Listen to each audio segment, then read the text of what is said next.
कहानी है रामपुर गांव की, जहां के मर्द महिलाओं को हमेशा नीचा दिखाने की कोशिश में रहते। अरे अभी तक खाना नहीं आया क्या? मुझे एक और शादी करने की जरूरत है। नहीं जी नहीं, ऐसा मत करना, वरना मैं कहाँ जाऊंगी। खाना लेकर मैं अभी आई जी। गांव की पंचायत में भी फैसले हमेशा औरतों के खिलाफ ही रहते। मैं जो फैसला सुनाता हूँ वो भगवान की आज्ञा होती है। इस लड़के ने अपने मन से शादी करके अच्छा नहीं किया। लड़के को घर भेज दो और इसकी शादी इसकी जाति की किसी लड़के से करवा दो, लेकिन ये लड़की, इसे तो गांव के बाहर निकाल दो। नहीं नहीं जमींदार साहब, ये क्या बोल रहे हैं? ऐसा नहीं हो सकता। मेरी बेटी मासूम है, इसे अच्छे बुरे की समझ नहीं है। अरे कहाँ जाएगी ये बेचारी? कहाँ जाएगी? इतनी चिंता है तो पूरे परिवार का गांव निकाला कर देते हैं। बेचारे पूरे बसे बसाए परिवार को गांव छोड़ना पड़ता है। चाहे जो हो, अगर बेटियों को कंट्रोल नहीं कर सकते तो गांव में रहने का कोई मतलब नहीं है। यहाँ औरतों को दब कर रहना होगा।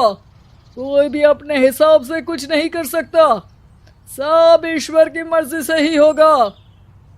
तभी गांव का एक आदमी दौड़ा दौड़ा आता है। सरपंच साहब, जमींदार साहब, वो कालिया है ना, उसकी बेटी पढ़ने के लिए शहर जा रही है। अच्छा, ये कब हो गया? और कालिया की हिम्मत कैसे हो गई ऐसा करने की? लेकर आओ उसे और उसकी बेटी को।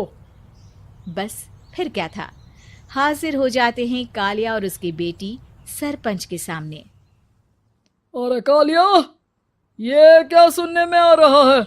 बेटी को इंजीनियर बना रहा है तू? और ये बता, गांव में तो स्कूल नहीं है, फिर कहां से इतनी क्लास पास कर गई तेरी बेटी?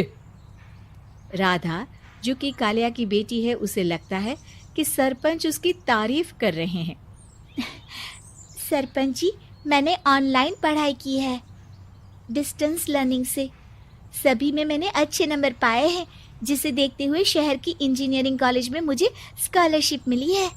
वाह जी वाह, क्या होती है ये? पहले तो ये बताओ, फिर आगे की बात करते हैं। पूरा गांव राधा की बात सुन रहा था और राधा बोलती जा रही थी। तो ऐसे मैं फ्री में एक अच्छी शिक्षा लेकर गांव में जो कुछ परेशानियां हैं, जैसे बिजली, पानी और इंटरनेट जैसी समस्याओं के लिए काम करूंगी। मैं गांव को शहर से जोड़ने के लिए पुल का निर्माण करवाने का प्रस्ताव रखूंगी। मुझे पूरी उम्मीद है कि जल्द ही हमारा गांव भी तरक्की की राह पर चल पड़ेगा। राधा की बात सुनकर सारे गांव वाले ताली बजाने लगते हैं। सरपंच को समझ नहीं आता कि वो क्या करे। चुप रह नादान लड़की, गांव के खिलाफ जाने के लिए तुझे गांव से बेदखल कर दिया जाएगा, वो भी पूरे परिवार के साथ। और हाँ, अगर ठीक से गांव में रहना चाहती है तो ये पढ़ाई लिखाई छोड़ दे। हम तेरे लिए गांव का कोई होनहार लड़का देखेंगे। तभी गांव का एक आदमी बोल पड़ता है। अरे नहीं नहीं सरपंच जी, राधा बिटिया जो बता रही है, अगर वैसा हो जाए तो हम लोगों को पैसा कमाने के लिए बाहर नहीं जाना पड़ेगा। हाँ जी, और ना ही कोसों दूर पानी के लिए भटकना पड़ेगा। हमारे बच्चे भी अच्छी पढ़ाई कर सकेंगे और आगे बढ़ेंगे, ना कि हमारी तरह खेती करते बैठेंगे। क्यों गांव वालों, राधा बिटिया का साथ देना चाहिए ना। सरपंच देखता है कि गांव राधा के साथ है तो वो चुप हो जाता है। वो घर आकर अपने सलाहकार से बात करता है, जो बहुत ही चालाक किस्म का इंसान होता है। अरे सरपंच साहब, आपको बहुत ही होशियारी से काम लेना पड़ेगा। एक बार गांव तरक्की कर गया, यहाँ के बालक पढ़ लिए तो कोई ना पूछेगा आपको। और फिर ये जो बेटा और बेटी है ना आपके, इनको भी आम लोगों की तरह ही जीवन जीना होगा। हाँ, लेकिन करे तो क्या करे? वो ना आप मुझ पर छोड़ दीजिए, बस मैं जैसा बोलूं करते जाइए।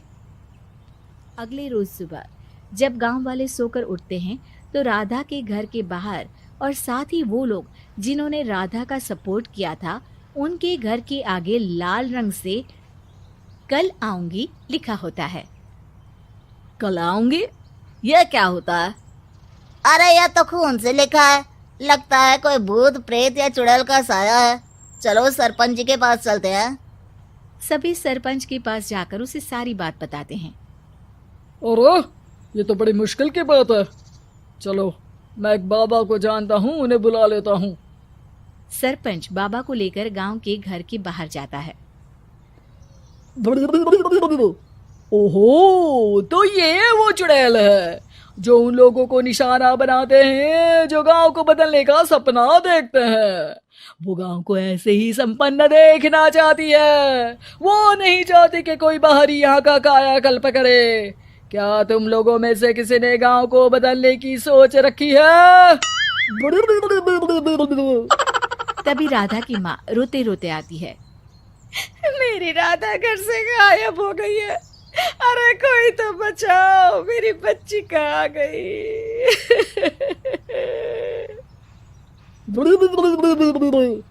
ले गई वो चुड़ैल, तेरी बच्ची को ले गई। अब वो उसे श्रापित करके छोड़ेगी, उस पर चुड़ैल का साया हो जाएगा।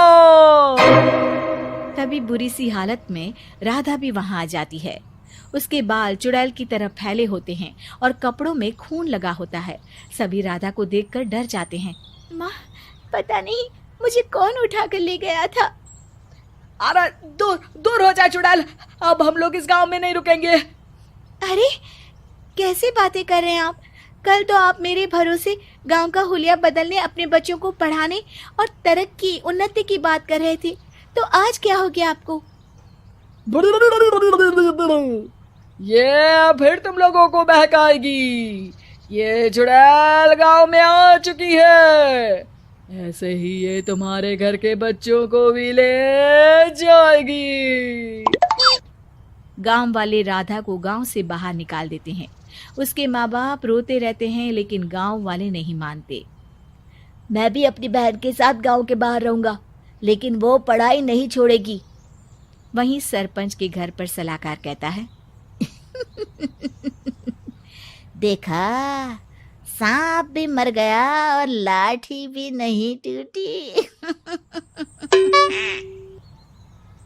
लेकिन अगले ही दिन सरपंच के घर के बाहर भी वही शब्द लिखे होते हैं।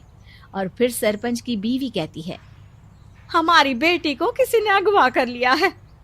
तभी राधा का भाई वहां आ जाता है। अरे गांव वालों, मैंने सरपंच जी की बेटी को देखा था। वो चुड़ैल उसे उठाकर ले जा रही थी। अरे क्या मजाक कर रहे हो? नहीं नहीं सरपंच जी, आप नहीं जानते। वो चुड़ैल अब आपकी बेटी में आ जाएगी, जैसे राधा के अंदर आ गई थी। तभी सरपंच की बेटी वैसी ही हालत में वहां आती है जैसे राधा आई थी। पापा, पता नहीं कैसे मैं गायब हो गई थी। चुड़ैल, इसके अंदर भी चुड़ैल का साया है, मारो इसे। अरे नहीं नहीं, इसे भी राधा के पास गांव के बाहर ही भेज दो। अरे चुप रहो, मेरी बेटी कहीं नहीं जाएगी और चुड़ैल वुड़ैल कुछ नहीं होता है। अरे कैसे बात कर रहे हो सरपंच जी? आप तो बोल रहे थे कि आपका फैसला भगवान का ज्ञान होता है, तो अपने पर बात आई तो अब आप ऐसे बोल रहे हैं। अरे ना ना ना, आपको अपनी बेटी को त्यागना ही होगा। अरे बुलाओ बाबा को। राधा का भाई बाबा को ले आता है, जिसे अब गांव वालों के डर के कारण सच बोलना पड़ता है। मैं कोई बाबा नहीं हूँ, मैं तो मोची था। ये सलाहकार महोदय ने मुझे कहा था एक्टिंग करने को। अब वो मुझे पैसे देने वाले हैं। अब मुझे माफ कर दो। गलती हो गई, मुझे माफ कर दो। तभी वहां राधा आ जाती है। देखा सरपंच जी, जब गांव के बच्चे साक्षर होंगे तो आप जैसे लोगों की चालाकी नहीं चलेगी।